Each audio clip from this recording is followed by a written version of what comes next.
Fast forward, any come our channel so I say GH Politics Avenue. Podcast house of training because making headlines. And a gem rena yidi be exum one idiom ya braxi mu mesok say yambongu aye political highways in munya ejedem enya asem koto akra. Na lawyer and the appear Kubi waye lawyer Emma eye chairman Wontumi a ene ono ankasa dia kodan court say enya dia obetimi eye lead counselor ama eye chairman Wontumi ebiem fa eye sama boy case ne ho. To a part say other cases in the year, which made in the but with that particular case in the year, Unia and Yadia or Subedi actually be. And then what you akasa or Prime TV, Unia, what Permaka say, Ghana Fubi, Eki Kansim Bia, you go to swallow, you know, crowd Tiasia, Nina say almost ono, and Yadia will be in the case, I will court that freeze or practice as a lawyer. Unia, Yamung Rum, Wajambre, Abra, or Bo in Chimu, Efasa in Simusi. Okay, so that notice is out there, and that's lawyer Andy Kubi, who's now served notice that he would no longer be counsel for the Ashanti Regional Chairperson of the NPP, Bernard Enchi Bosiaku, popularly known as Chairman Wontumi. Fortunately, he's joining us on the telephone lines now, and it will be a good time to speak to him. Then I come back in studio to tell you about those helping us to do the discussion. Counsel, good morning to you. I hope you're feeling good this morning. Oh, good morning. I'm very well, thank you. And I hope you're good also. Yeah, I'm just a bit worried for you because I'm sure you've had sleepless nights all throughout the weekend. Many people calling you and asking you, what's going on? Why are you abandoning your own brother, Chairman Wontumi? Well, thank you very much, and a very good morning to your cherished listeners and your good selves. It is not a case of me abandoning my client, but I think that in the circumstances, it will serve the best interest of my client to recuse myself and get another counsel, because the frequent interruptions and disagreements and clashes in the proceedings. So I think the best interest of my client would be better served if I recuse myself. This is what I want to do. I want to go straight to comments that we've seen, controversial ones. It may be uncomfortable, but I have to ask you so that you provide context. The first one is about what government is saying. Government is, first of all, objecting to your decision to withdraw your service. What's your take on that? And what do you say to members of the NDC who claim that you're doing this to delay the case? It's a delay tactics that you're deploying as a very astute and experienced lawyer, because you know the implications once you leave this case. Well, I cannot challenge any of them for the opinions they hold. They are entitled to them. But I have stated my reasons for withdrawing in the affidavit as I indicated and as I have always communicated. But again, the government has filed.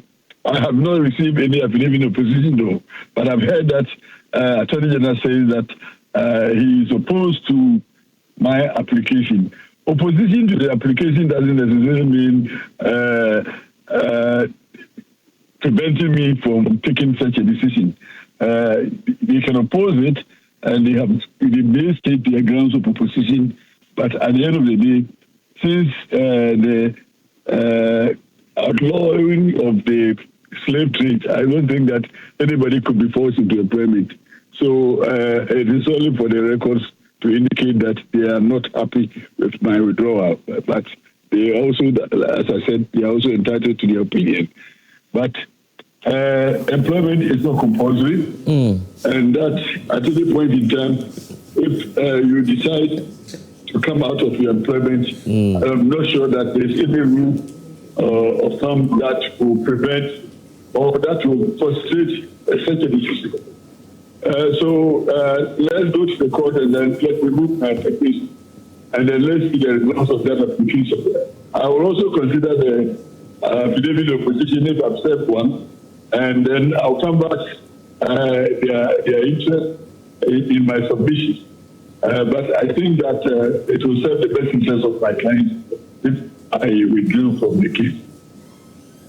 Where the best interest will mean?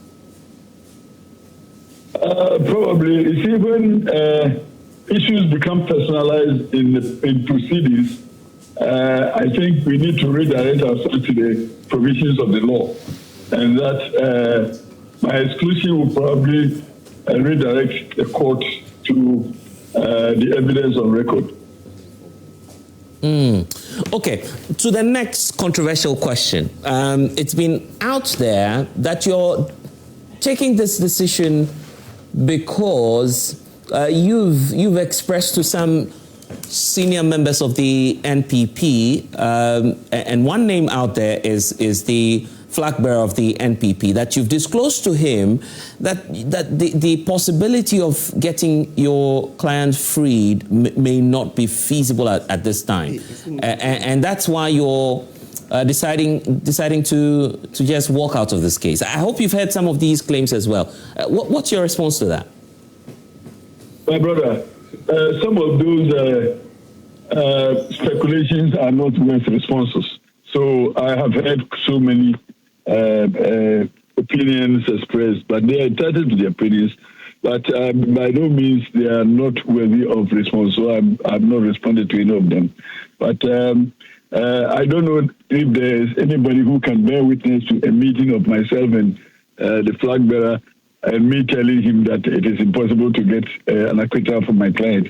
I'm not sure there won't be anybody in the country who will be a witness to that conversation. It has never happened. But you see, the politicization of cases in court is also another matter that needs, from discussion. But I can assure you that this situation has never happened. And those who are talking about it, they should come out with proof of event and proof of location and proof of time and proof of date. It has never happened. I heard also, in fact, I saw a video of one of the journalists also speaking to the fact that I confronted the wife of the flag bearer and there were insults. Nothing of that sort has ever happened. I haven't even seen the wife of the flag bearer the whole year. So where from these allegations? My brother, some of the things we don't have to even respond to waste your time. So it is the application of record that we can speak to. And I'm not even sure that these allegations are to be considered as controversial. They are not factual. So the quality of it is being. So that is why I told you. Okay, so, Counsel, you've never been told by the flag bearer of your party, neither any of the senior members of the NPP, that you are not you're not being an effective lawyer. You've never been told by. Nobody has ever told me, and indeed, one of the conversations on air saying that I have never won a case in court. Please, people can talk. Yes, the week before last, I won a case in court. And just 2 days back, there was some legal argument that I won in court. And you see, the case that I won in court 2 weeks back, the case referred to a case that I had done at the Supreme Court that I had also come victorious. And that was the reference case that the court referred to in giving me judgment in this particular instance. So, I mean, when it happens like this, everybody says something. But it's something that they say may not necessarily mean the truth as they speak. And I will not. You see, whoever thinks that he is a good or bad lawyer, well, it depends on his own judgment. So, but one thing that I can tell you for a fact is that, law is not only about provisions of the law, but also about common sense that you apply to it. So circumstances also alter cases. And that you need to evaluate the circumstances within which you operate and see what best fit solution to employ for the benefit of your client. So people who may not understand, they also have their own opinions and express them. What I would say to you is that you're not just you're not just a mere lawyer. In fact, you are a senior member of the NPP as well. That's how unique your situation is. if you walk away from your client now, it will not just be a client-lawyer relationship. You're walking away from the Ashanti Regional Chairperson of the NPP, who wants now to be chairperson of the NPP to prosecute your 2028 agenda. I'm just assuming, if Chairman Wontumi ends up in jail, would you not feel guilty that you walked away and that you would not get, first of all, the cash to support your campaign as the NPP, and also you'll be losing someone who is very instrumental in the Ashanti region and giving you votes since he became chairperson? Won't you feel guilty as a member of the NPP that you walked away from such a man? No, I have always told you that I have taken this decision considering the best interest of my client, and that he himself understands why I have worked or why I have refused myself. Indeed, he is also entitled to the engagement of another counsel. And again, he has been served with my decision and reasoning. And he is totally in support of what I'm doing and what we have done. And also the fact that it will serve his best interest if I recuse myself. And in any case, this has no bearing, as far as I'm concerned, on the relationship with my client, because I am still prosecuting the appeal on his behalf. And I am also in the case of the Numeri Forest as counsel, and I'm also in the case of Exim Bank as counsel. So okay, so it's just this particular case. It's just this one, yes, on the Samra. Even not this particular case. It is just this particular case in a particular court, because this particular case has reached the court, and I am the one prosecuting the case in the Court of Appeal. So it would be wrong for me to say in the case of Samra Boy, because Samra Boy is on appeal and I am the lawyer in the appeal. But I am recusing myself in the case in the High Court only. Now that's giving us a lot of context. So let me close the conversation with you on the Exim aspect, because you've seen out there that politics is also creeping in. The fact that your client appears to be accepting that indeed something untoward happened, so he's willing to pay the state back. And for the NDC, it means that oral is taking shape and that you, those in the NPP at the time, did not manage state funds well. What's the legal implication of what you're doing with a plea bargain? This is what I don't want to do by importing politics into a criminal matter. I want to confront the issues as they appear without bringing politics. I am legal counsel for the Assembly to prosecute the trial for not politicize any way. Well, we're having a bit of a challenge hearing you. If you could just speak up a bit for us. Again? We're just having a little challenge hearing you. You were saying, yeah. I'm saying that I have been engaged to defend my clients in the court of law in respect of prosecution of the case against the clients in respect of Exim Bank transactions. I am not engaged to politicize any of the issues and will therefore not do so. But whatever consequences criminal or civil cases will have on political fortunes or political activists is not something that I have been engaged to manage.